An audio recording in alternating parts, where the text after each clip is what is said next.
Rédiger un Manex, c'est trop complexe. Une analyse Sora, c'est du tracas. Et ma clientèle, elle se fait la belle. Mais avec Aéropixie, je n'ai plus de soucis. Aéropixie, c'est l'expertise réglementaire dans le drone, L'intégration Manex, audit en entreprise. accompagnement et formation à la création d'une exploitation drone. Faites confiance aux spécialistes des drones ATAS. Drones aériens, terrestres, aquatiques et subaquatiques. Une seule adresse, aeropixie.com. aeropixis.com. Aéropixie.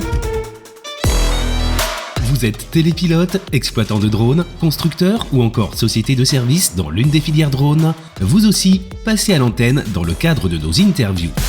Écrivez-nous à contact@fréquence-drone.fr ou via le formulaire de contact de notre site internet. Vous participerez ainsi au développement de nos émissions tout en gagnant en visibilité. Bonjour à toutes et bonjour à tous, merci d'écouter Fréquence Drone, la seule radio qui donne la parole aux exploitants, aux télépilotes et à tous les acteurs de la filière drone. Aujourd'hui, Fréquence Drone se déplace en Auvergne, sous une météo plutôt délicate, puisqu'en ce début janvier 2023, il neige très fortement, ce qui nous rend la route quasi invisible. C'est donc dans ces conditions de froid intense et de visibilité très restreinte que nous nous rendons dans cette belle région de la chaîne des Puys pour y rencontrer un exploitant drone plutôt atypique et fort sympathique bien évidemment, dont la formation initiale ne le destinait en rien aux activités télépilotées. Mais comme souvent, en pareil cas, c'est la rencontre fortuite de personnes et la conjonction de plusieurs éléments qui ont permis à notre hôte de ce jour de devenir l'un des tout premiers exploitants drone, dans un domaine en vogue aujourd'hui, mais très peu connu lorsqu'il a décidé de se lancer dans l'aventure. Écoutons l'histoire de Denis Corgia, dirigeant de l'entreprise Inertech, spécialisée dans la captation et le traitement des données par LiDAR. Alors Denis, est-ce que tu peux commencer par te présenter pour nos auditeurs? Bon, c'est toujours difficile de se présenter. Bon, et puis j'aime pas spécialement ça, mais voilà, donc je suis le cofondateur de la société Inertech, qui est spécialisée dans l'acquisition de données aériennes par drone, avec une spécialité qui est le LiDAR. Donc la création de la boîte est vraiment axée sur l'utilisation de ce capteur-là. Bon, après, on a d'autres utilisations d'autres capteurs qui rentrent dans le quotidien de notre activité. D'accord. Alors bon, pour faire simple, on va peut-être revenir un peu sur qui tu es, qu'est-ce qui t'a amené à venir au drone, parce que je crois savoir qu'au départ, ta vocation n'était pas tellement dans le drone, même si tu aimes éventuellement tout ce qui vole, mais si j'ai bien compris, au départ, tu es musicien? Oui, c'est ça. Oui. Alors qu'est-ce qui t'avait amené à la musique? C'est toujours pareil, c'est la passion. D'accord. Moi, j'avais voulu... je regardais quand j'étais petit, je regardais la télé, je regardais les émissions avec les stars, je me disais, je veux être sur scène. Voilà, je veux faire de la musique. Pas spécialement chanteur, mais je regardais aussi les musiciens, et voilà, c'était quelque chose... Il y avait quelque chose de magique. D'accord. Comment tu as découvert le drone? Parce que comment on passe de la musique, du saxophone au drone? Alors, je regardais la télé avec les stars, mais je regardais en l'air aussi. Alors, je viens du sud, à côté d'Aix-en-Provence, donc il y a finalement Tallard qui est pas loin, et puis c'est un site d'entraînement militaire, donc il y a les Mirages qui passaient, basse altitude, grande vitesse, les hélicoptères aussi. J'ai toujours eu les yeux en l'air. Ça me faisait rêver, je trouvais ça magique, et c'est ce que je voulais faire aussi. Donc, je crois que tu voulais être pilote d'hélicoptère à un moment donné. Je voulais être pilote d'hélicoptère. Mon orientation, elle s'est portée sur la musique, parce que pour être pilote d'hélicoptère, il faut être très bon en maths, et on me l'a très bien rappelé. On me l'a tellement bien rappelé que voilà, et que. Pourtant, la musique, c'est pas loin des mathématiques. C'est vrai. Mais j'y arrivais plus à développer mes capacités dans la musique. D'accord. Et puis peut-être je suis pas tombé sur le bon prof, ou c'était pas... Voilà. En tout cas, mon histoire, elle est que je me suis orienté vers la musique et que j'ai pas plus poussé que ça. D'accord. Okay. Voilà. Alors, tu es passé donc de la musique à regarder les hélicoptères, à l'aéromodélisme, et puis tu as créé une première activité qui s'appelait Vue d'en haut, c'est ça? Oui, c'est ça. Donc, et ça, c'était les années 2010-2012. Oui, c'est... Voilà. Donc, on peut dire que tu fais partie des anciens. Oui, exact. Je sais plus comment je suis tombé sur ça, mais en tout cas, je faisais partie des 200 premiers télépilotes, en tout cas enregistrés c'est ça, à la DGAC. Voilà. j'avais du temps libre. J'étais dans un forum hélico et bon, il y en a un qui a dit il y a un truc génial, on peut faire des images. Enfin, bref, on a commencé à regarder ça. J'avais vu à la télé une émission avec un plan bluffant où on partait d'un sujet qui s'éloignait mais sans que ça s'arrête. J'ai dit comment on fait ça? Et puis voilà, on n'entendait pas parler de drone parce que le drone c'était pas dans le langage courant. On disait voilà un quadricoptère, un octocoptère, enfin c'est ça. Voilà. Donc on avait vu qu'on pouvait mettre une nacelle en dessous, stabilisé par des servomoteurs qui faisaient crac-crac, qui réagissaient pas super vite. On avait des images avec du flair parce que ça créait ça générait des parasites et des vibrations. Enfin bref, voilà. Du coup on a essayé de c'était encore voilà, c'était cette époque-là où on mettait les mains dedans, on essayait de comprendre, de faire en sorte que ça marche. Alors tiens, de cette époque-là, t'en as gardé aussi un bon souvenir, parce que je crois que tu as travaillé aussi pour les médias, tu as eu l'occasion de travailler même pour des grands médias télévisés, tu as eu l'occasion aussi de travailler pour d'autres secteurs. Et comment, de vue d'en haut, donc de la société de 2012, on va dire, qui s'est créée là, t'en es arrivé à créer Inertech, qui est aujourd'hui une société qui est plutôt spécialisée dans la data, le bureau d'études, topographie, géomatique. D'accord. Alors, et notamment par LIDAR. Exactement. Voilà. Et comment on en arrive donc à passer de la captation d'images aériennes, de la captation pour les médias comme France Télévisions ou d'autres, et on en arrive à venir au LIDAR. Je crois que, si j'ai bien compris, c'est parce que derrière, tu as rencontré quelqu'un qui voulait compter des arbres. Alors, c'est d'abord, comment la transition s'est faite. J'étais en charge de la documentation aérienne sur le plateau de Gergovie, sur les fouilles. Ouais, d'accord. Et à cette époque, à ce moment-là, il y avait un passionné aussi, qui était Jean-Paul Brun, qui tournait autour, parce que son dada, c'est l'archéo. Donc on s'était rencontrés à cette occasion-là, et sur une problématique archéo où on avait besoin d'avoir le terrain nu. Donc il avait obtenu des données publiques qu'il avait réussi à traiter avec un logiciel, et il m'avait montré donc qu'on pouvait enlever, substituer ce qu'il y avait au-dessus du sol et avoir la couche topographique. Alors j'avais trouvé ça sympa, et puis voilà, le temps passe. On m'a demandé par la suite, la compagnie des experts judiciaires de la Cour d'appel d'Orion m'avait proposé de co-animer une conférence, la conférence annuelle de fin d'année, sur la problématique de l'utilisation des drones en expertise. Donc j'avais fait cette conférence avec le directeur scientifique d'Eiffage, concepteur du pont de Millau. J'avais très impressionné parce que à ce niveau-là, c'était impressionnant. Le cadre était impressionnant. Et à la fin de cette conférence, il y a un expert forestier qui est venu me voir et qui m'a demandé ce que le drone pouvait faire pour lui sur la forêt. Alors, ensuite, il me dit, par exemple, il me faudrait le nombre d'arbres, la hauteur, de faire une cubature, un cubage forestier, tout l'état de santé de la végétation, où les arbres sont positionnés. Alors, ce que j'avais pu faire à mon niveau en 2014, du coup, c'est surtout de la biblio. Et puis, ça s'était arrêté à un capteur qui s'appelait le capteur LIDAR, qui pouvait répondre à ça. Alors, avec la problématique que en 2015, le LIDAR, ça coûtait encore $1 million et que c'était classé secret défense. Parce qu'à l'intérieur du LIDAR, il y a une centrale inertielle qui sert pour le guidage des guidages balistiques.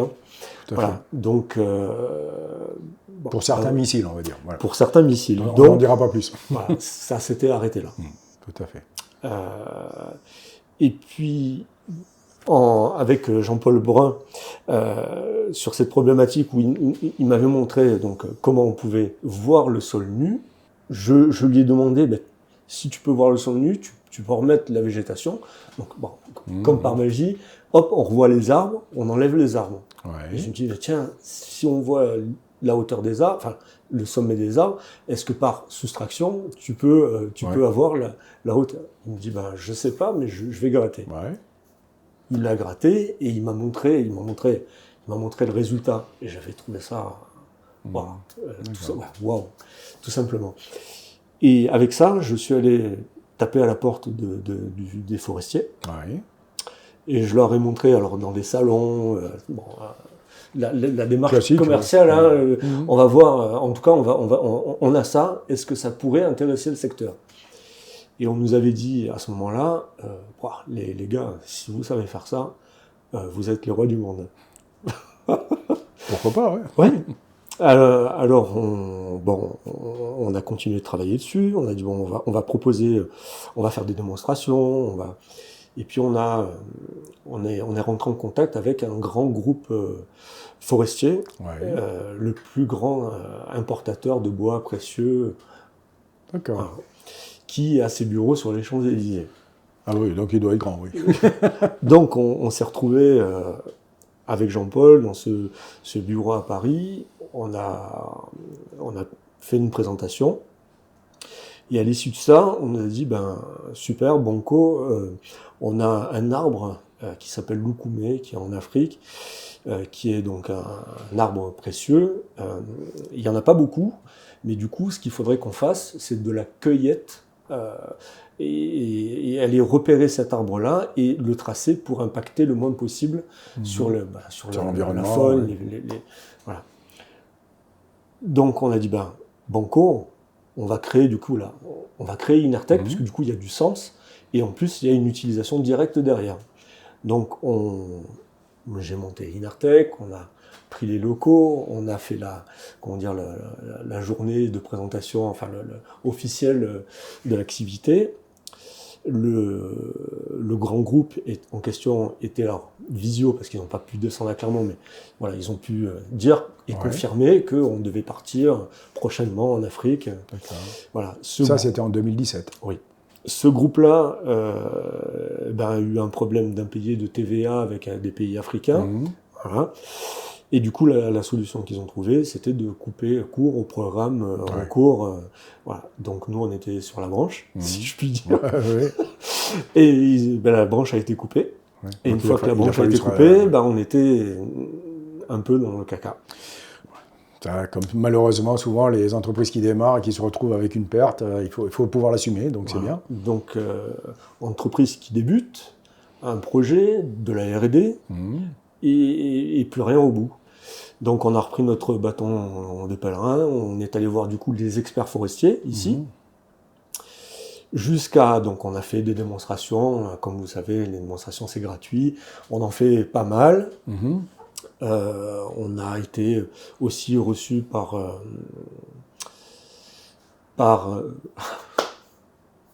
l'ONF. Ah, par l'ONF, oui. L'ONF avec qui on a travaillé sur certains projets. Voilà. Et on a fait cette démo, parce que le truc, c'était toujours, si ça marche, c'est génial. Le truc, ça va, voilà. Alors, vous savez, quand on fait une innovation, pas arriver trop tôt, pas arriver trop tard, arriver au bon moment, on est arrivé trop tôt. D'accord. On a fait un essai, donc des experts forestiers sur le terrain, sur la même parcelle. Ouais. Donc eux, ils y sont allés à 5, ils ont mis 2 jours pour compter les arbres. On a sorti notre drone, en 3/4 d'heure, on avait fait l'acquisition sur la parcelle. L'après-midi, on est revenu au bureau, on a fait le traitement. En gros, dans la journée, on avait un résultat. D'accord. Et puis ces résultats, on les a comparés. On est arrivé, alors sur les résineux, je ne parle pas des feuillus. Sur les résineux, on est arrivé à 98% de correspondance avec ce qu'ont fait les experts. C'est bien. Oui, sauf qu'à ce moment-là, ils ont regardé les résultats, ils ont fait « Putain, ça va pas là. Vos trucs, ça marche. » Ouais, ça crée des jaloux alors. Et bon, nous, on a une façon de faire. C'est ce qu'on fait depuis toujours. C'est peut-être pas génial, mais en tout cas, c'est comme ça que ça marche. Là, avec ça, vous remettez en question toute notre activité. Ouais, ils ont eu peur, quoi. Voilà, donc la porte qui s'était ouverte, elle s'est refermée. Et alors, je pense que à mon sens, c'était une erreur, parce que On aurait pu intervenir sur des bois de faible valeur pour qu'eux puissent se concentrer sur d'autres dossiers comme la forêt de Troncé. Bon, voilà, en tout cas, c'est pas comme ça qu'ils ont vu la chose. Et donc, on s'est retrouvé encore un petit peu... C'est un peu de corporatisme. Oui, mais c'est normal. Ça se comprend aussi. Voilà. C'est normal, les technologies étant nouvelles, on en prend peur et on se dit, moi j'ai mon travail, qu'est-ce que je vais devenir ? Tout à fait. Donc, bon, le secteur forestier, du coup, comme il nous a fermé la porte, on s'est pas acharné. Et puis, qu'est-ce qu'on peut faire avec ça ? On a été contacté par le secteur de la défense. D'accord. Parce qu'effectivement, de voir des bouleversements au niveau du sol sous la canopée, ça peut être intéressant. On a été invité sur des salons. Et puis, la topographie aussi, tout ce qui est secteur de la géomatique, c'était un secteur qu'on pouvait aborder. Bien sûr, ouais. Donc au départ, on n'a pas l'aplomb qu'on a aujourd'hui. Il fallait apprendre le métier, apprendre à connaître ceux qui font ce métier et qu'est-ce qu'on pouvait leur apporter comme solution, à quel prix, parce que c'est pas le tout d'avoir une solution, mais il faut pouvoir la vendre. Bien sûr. Il faut pouvoir être reconnu aussi et accepté, parce que comme pour je vois le lidar comme la succession finalement alors je dis succession, c'est peut-être moche, mais de la photogrammétrie. Oui. C'est en tout cas l'étape supérieure. Il y a eu, avec les drones qui font des photos, tout ce qui faisait de l'audiovisuel et dans ce secteur qui commençait vraiment à être bouché, si on veut évoluer, qu'est-ce qu'on peut faire ? On a l'inspection, et puis commencer la photogrammétrie avec des logiciels qui, du coup, devenaient abordables, et puis des besoins, les carrières, l'urbanisme, les architectes. Tout ce qui avait besoin de la data prise à réel. Exactement. Donc, on fait de la photogrammétrie, mais finalement, qu'est-ce qu'on fait ? On dessine un pattern, on dit, voilà, je veux telle résolution au sol, on envoie un drone qui va faire des photos automatiques, on ramène tout, on met tout ça dans un logiciel qu'on ne connaît pas plus que ça, on secoue très fort et on a un résultat. Ok, avec quelle incertitude, quelle précision, est-ce que l'ortho a été recalé, avec quel point, comment ? Et c'est là que ça se complique, parce que du coup,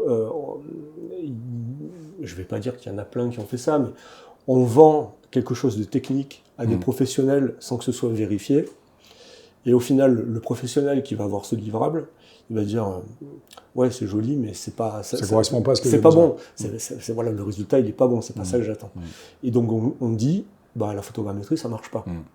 Non, la photogrammétrie, elle marche. C'est la façon dont c'est fait, la donnée, dans les process qui sont faits, qui sont pas appliqués correctement. Voilà. Et c'est ce qui m'avait fait peur, du coup, avec la LE1, la démocratisation. Ce qui est bien, parce que, du coup, ça ouvre le monde du lidar s'ouvre. Mais on fait une captation automatique, on met tout ça dans un logiciel, on secoue très fort, et on donne ça à des topographes, des géomètres, des experts géomètres, qui vont regarder, qui vont recaler, ils vont voir la donnée, mais ils vont dire que c'est pas bon. Voilà. Donc on a eu ce problème, si je peux dire ça, de règles de l'art qui ne sont pas appliquées correctement. D'accord. Et du coup, notre activité, elle a été aussi impactée par cette barrière, quoi, en disant que la technique n'était pas aboutie. Alors, il y a eu donc le démarrage donc, de Inartech, effectivement, la découverte un peu du lidar, l'utilisation qu'on pouvait en avoir avec quelques difficultés, parce que c'était quand même un produit secret défense au départ. Et Inartech a continué à évoluer, puisque tu as quand même bien évolué au niveau de ta société, tu as fait des augmentations de capital, donc ce qui veut dire que derrière, ta société, elle est devenue crédible aux yeux des différents travaux que tu as faits et des différentes personnes que tu as contactées. Et aujourd'hui, Inartech, ça devient aussi, ou c'est déjà, une sorte de réseau. Donc tu peux nous en dire deux mots ? Ah oui, alors c'est... comme tu disais, monter un réseau, on peut dire que tout le monde peut le faire. Bon. bien que je suis un peu réservé, mais c'est de s'entourer, en tout cas c'est pas s'entourer, c'est de collaborer avec des professionnels. Là, l'idée, c'était... Alors, il faut dire aussi que Inertech est distributeur d'une société, soyons clairs, américano-chinoise, qui est Green Valley International, qui fabrique des lidars et qui qui est fabricant d'un logiciel de traitement des données, lidar 360, qui permet donc c'est une fois que le nuage est créé, on travaille dessus. Voilà, on continue de travailler la data avec. Alors je dis ça comme ça, mais ça marche avec le lidar de Green Valley, mais ça marche aussi avec avec d'autres types de lidar. Voilà. D'autres technologies, on va dire. Exactement. Donc l'idée, c'était de permettre à l'idée, elle est toujours d'actualité, c'est de permettre à des boîtes petites, moyennes, qui font de la photogrammétrie, qui le font dans les règles de l'art, avec une canne, des points, un recalage, voilà, qui ont l'habitude de ça, qui ont déjà des clients, de leur mettre à disposition, et quand je dis à disposition, c'est gratuitement, un lidar pour qu'ils puissent promouvoir la technique auprès de leurs clients. Voilà, aujourd'hui on fait de la photogrammétrie. Est-ce que vous voulez essayer le lidar ? Oui, je veux bien, mais écoutez, dans mon réseau, je peux avoir un lidar. On fait un essai, si vous voulez, sur une petite parcelle, histoire de voir ce que ça donne. Donc l'idée, c'est que nous mettons à disposition du télépilote une unité lidar, et Inertech réalise le traitement des données. D'accord, donc tu es positionné en bureau d'études techniques. Et d'un autre côté, je suppose que tu les formes aussi, parce qu'utiliser un lidar, c'est pas comme utiliser une marque chinoise qui fait de la photo pour faire du mariage. Alors tout à fait, on a une journée de formation, où on se retrouve, du coup, entre professionnels, on se retrouve ici, dans nos locaux, où on présente la technique, on explique d'où vient le lidar, comment c'est utilisé, ensuite on fait des exemples de process. J'explique comment ça se passe sur le terrain, la mise en œuvre. Je leur dis que s'ils ont des difficultés sur le terrain, qu'ils n'hésitent pas à appeler. C'est pas simplement je te donne le lidar, tu appuies sur le bouton, tu te débrouilles. Avec l'expérience qu'on a chez Inertech, on sait bien que on a des surprises des fois sur des lignes qui sont enterrées, sur la non-réception de GNSS, GPS. Donc on a tout un tas de techniques qui vient de notre histoire, de savoir-faire aussi. Voilà, qui fait que ils nous appellent et en général on a la solution. Si un lidar revient de mission avec la centrale inertielle qui dit qu'il y a eu un défaut, de pas s'affoler, c'est parce que il y a eu un changement d'angle du drone trop violent qui fait que ça a généré une erreur. Enfin voilà, on les rassure, on les accompagne.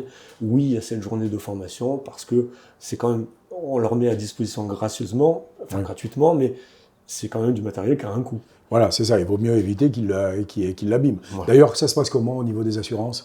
Alors, Inertech souscrit à une assurance spéciale pour la location, et cette location, ce contrat d'assurance inclut les à disposition extérieures, tout à fait. Ok. Bien, donc, si je comprends bien, aujourd'hui, dans ton réseau, en fait, dans ton relationnel de professionnels, on va peut-être le plus l'appeler comme ça, qui sont à différents points en France, peut-être pas qu'en France d'ailleurs. Non, alors en Belgique et en Suisse, exact. Voilà. Et donc, ces professionnels-là, grâce à toi, peuvent faire plus que ce qu'ils le feraient en étant obligés eux-mêmes de s'acheter un matériel. Donc, tu leur permets, en plus, d'augmenter leur chiffre d'affaires, puisqu'ils peuvent faire des prestations qu'ils ne pourraient pas faire si jamais ils n'avaient pas cette occasion-là. Tout à fait. Donc, et est-ce qu'aujourd'hui, tu cherches d'autres professionnels à d'autres endroits ou peut-être pour d'autres activités ? Alors, c'est vraiment c'est l'occasion de le faire. Et si vous êtes vous-même télépilote de drone, alors effectivement il faut un drone porteur. Parce que si on a un Phantom 4... Quel type de porteur à peu près ? Je ne veux pas parler de marque. Pas de marque, mais la capacité d'emport Un drone, en tout cas un drone qui permet d'emporter une charge. Oui.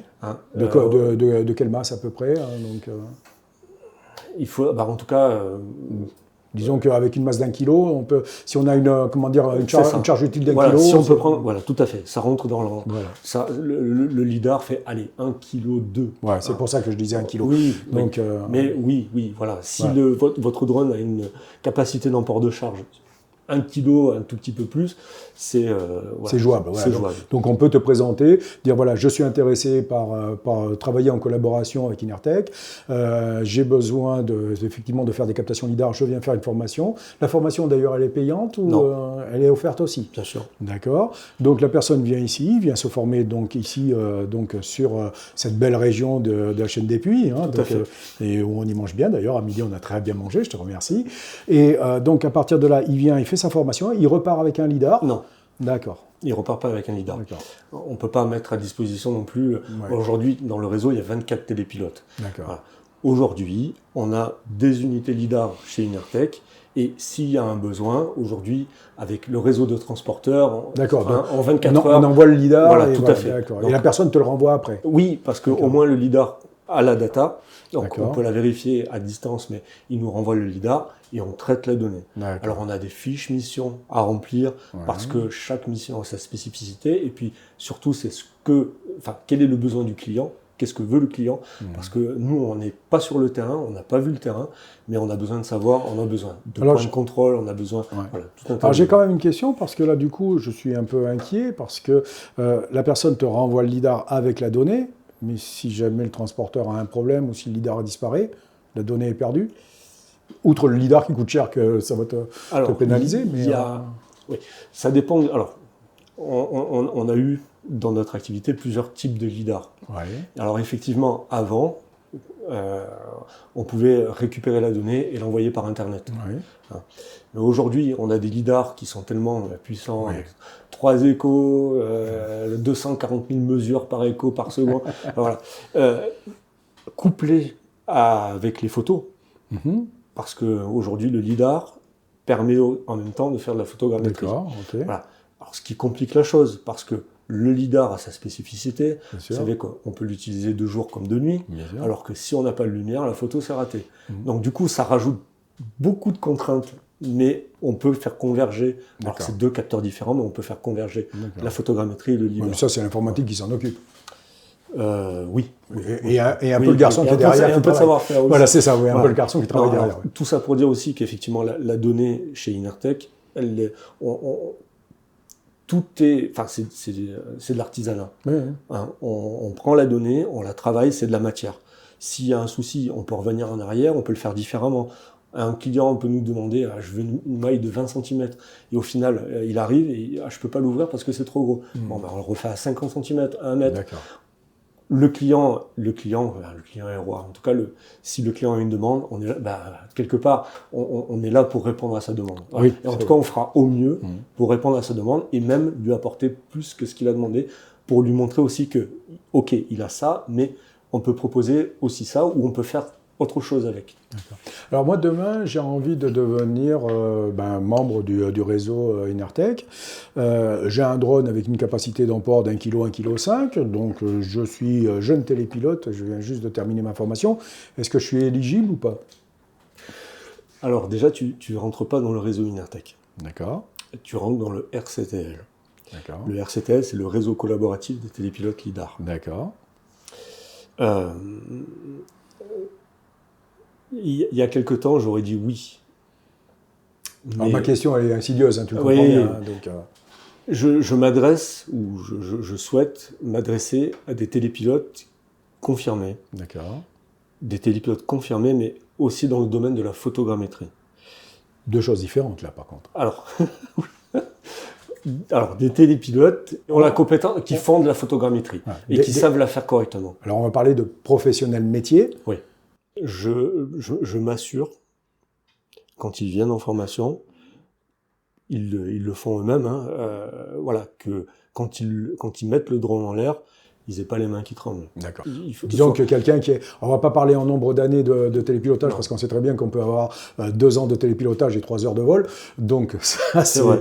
Voilà, donc on peut dire que... Une certaine expérience. Une certaine expérience du vol, on va dire peut-être une centaine d'heures de vol.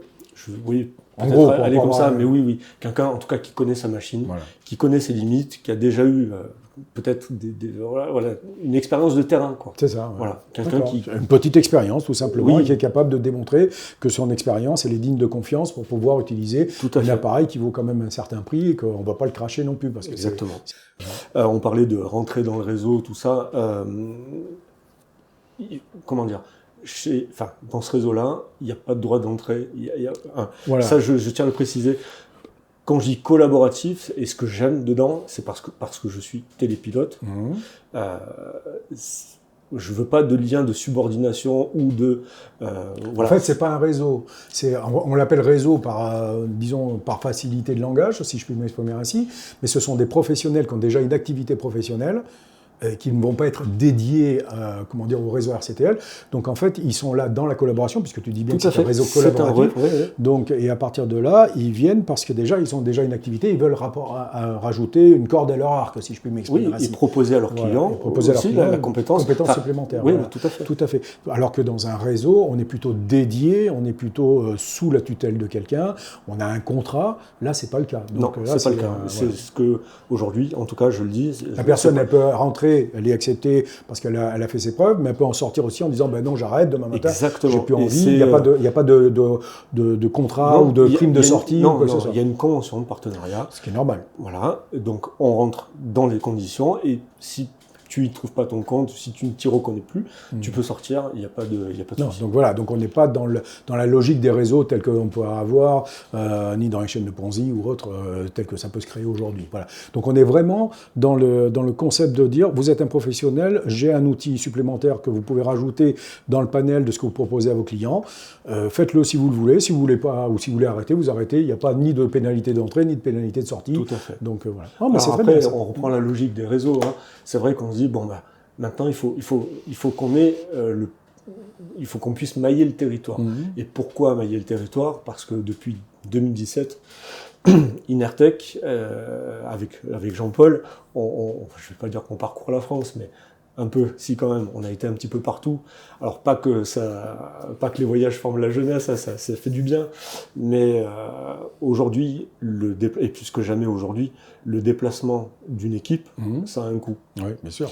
Et on ne veut pas alourdir... Enfin, si aujourd'hui le tarif de la prestation arrive pratiquement au niveau du déplacement, si on doit aller à Lille ou à Marseille, à Nice, enfin bref, c'est... Oui, à un moment donné, il y a une réalité économique qui nous rattrape et qui fait que derrière, si, on va le dire vulgairement, si la sauce coûte plus cher que le poisson, il n'y a aucun intérêt à manger le poisson. Maintenant, donc, si on a un professionnel qui peut intervenir en dans local, ce cas, tout à fait. Oui, pourquoi ça coûte moins cher d'envoyer un lidar que d'envoyer une personne avec tout le matériel. Exactement. Donc soit c'est nous qui recevons la demande et on contacte le télépilote qui est le plus proche du lieu, ou soit c'est le télépilote qui a un contrat et qui nous demande le matériel. La contrepartie, c'est qu'effectivement, Inertech réalise le traitement des données.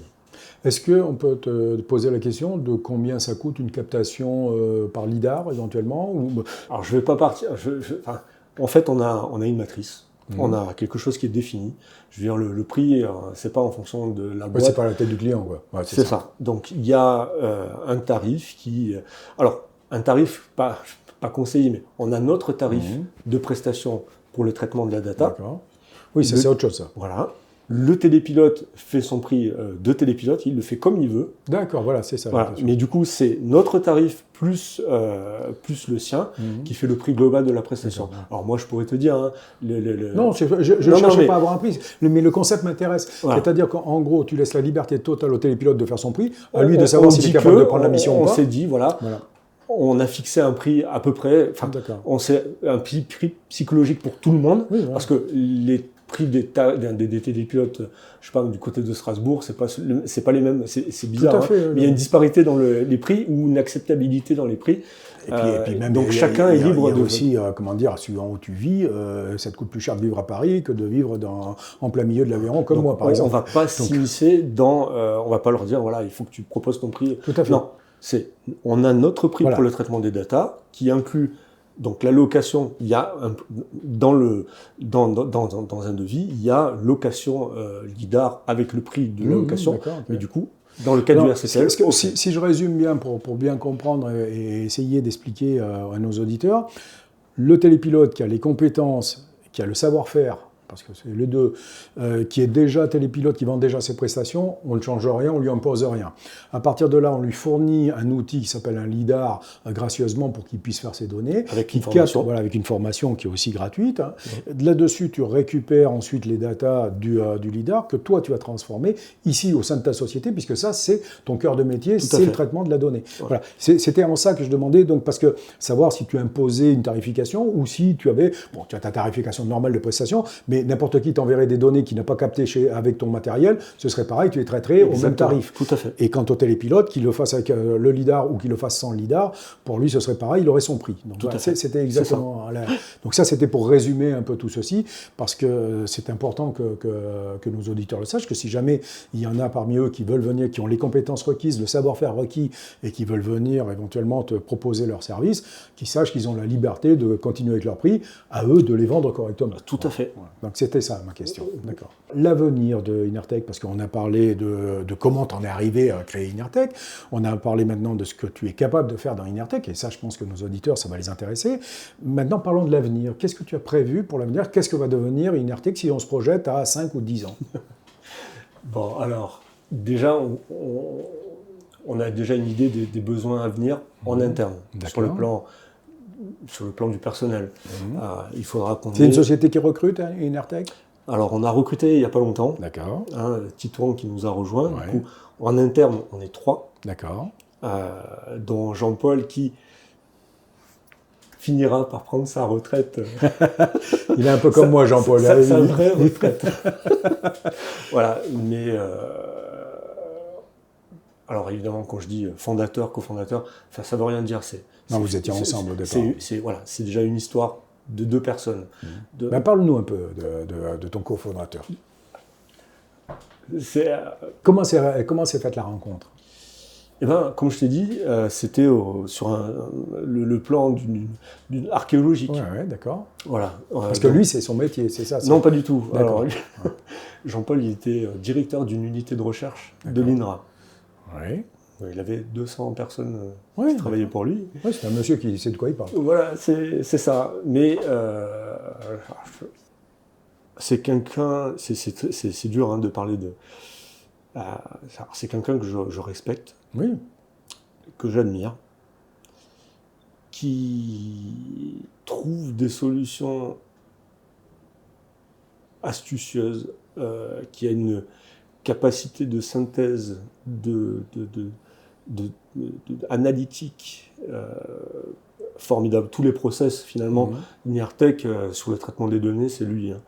Moi, j'ai pu discuter avec lui tout à l'heure. On voit qu'il sait de quoi il parle. Aujourd'hui, voilà, J'ai rarement vu des personnes qui savaient vraiment, au point de détail près, ce dont il parle. Donc voilà, comment dire, le truc, la petite étincelle, elle est là. C'est que d'un côté, je veux dire que j'ai une expérience du télépilotage, de la programmation, la préparation de mission pour amener de la data, et cette data, elle est bien traitée. Donc c'est A plus B, c'est formidable, ça rend bien. Pour quelqu'un qui ne faisait pas des mathématiques, A plus B, c'est bien. Mais c'est à cause de Jean-Paul, hein, ça détaille. On va dire grâce à Jean-Paul. Mais c'est un personnage, effectivement, je l'ai croisé tout à l'heure, mais c'est vraiment quelqu'un qui est discret, qui ne paye pas de mine, s'il fait, sauf son respect, je veux dire, mais c'est une tronche, quoi, je veux dire, carrément. Voilà, c'est ça que je veux dire. Et c'est quelqu'un qui se la raconte pas et qui se la joue pas, quoi, je veux dire, il parle vrai. Et il parle vrai avec tous les corps de métier, c'est-à-dire qu'on peut très bien parler à des électriciens, après on parle à des géomètres, après on parle à des archéologues, et on s'adapte, en fait, on s'adapte plutôt lui, quand il parle traitement des données, si, je vais presque dire d'égal à égal, et même, il peut des fois expliquer certaines choses, et l'interlocuteur, le professionnel, il fait « Ah oui, c'est vrai, je n'avais pas vu ça comme ça », ou voilà, donc... Oui, c'est quelqu'un qui ne s'impose pas, mais qui se met à la hauteur des gens et qui est capable de discuter d'égal à égal. Tout à fait, et d'apporter des solutions. Alors qu'il a théoriquement, enfin, pas théoriquement, mais de ce que j'ai pu en voir, il a quand même un niveau qui est quand même largement au-dessus que ce qu'il laisse supposer.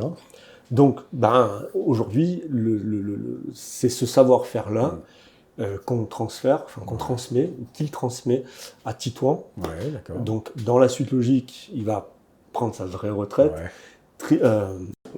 Il va... À mon Titouan, avis, il restera quand même dans le giron, oui, à mon avis. bien sûr, j'espère. Titouan va prendre sa suite. Ouais. Et quels seront les besoins ensuite? Eh bien, il va falloir qu'on prenne en interne un topographe pour pouvoir répondre à d'autres appels d'offres et avoir une certification qu'aujourd'hui Inertec n'a pas. Ouais. On est OK à un bureau d'études qui travaille pour un cabinet de géomètres. On a beaucoup cherché au départ, dans cette période compliquée, d'échecs et Remise en où il a cause, fallu ouais. rebondir, de dire, bon, mais finalement, qui est le client? On a contacté des municipalités, des communautés de communes, les conseils départementaux. Mais au final, ils nous disent, oui, mais nous, on peut pas vous confier des missions. C'est pas possible. Il faut passer par un cabinet de géomètres avec qui on va passer un appel d'offres. Et le cabinet de géomètres c'est de savoir finalement qui est le client et où est notre place. Et une fois qu'on a répondu à cette question, je crois que le schéma se met en place. Donc, on travaille avec des cabinets de géomètres pour répondre à des appels d'offres. Donc ça se fait très bien. Maintenant, si on pouvait avoir cette compétence en interne, on pourrait répondre encore à plus de... Ça permettrait d'aller plus loin parce que tu serais plus prisonnier des appels d'offres. Donc, on arrive malheureusement à la fin de cette interview. Est-ce que tu aurais quelque chose à rajouter ou quelque chose que tu voudrais dire aux auditeurs de Fréquence Drone?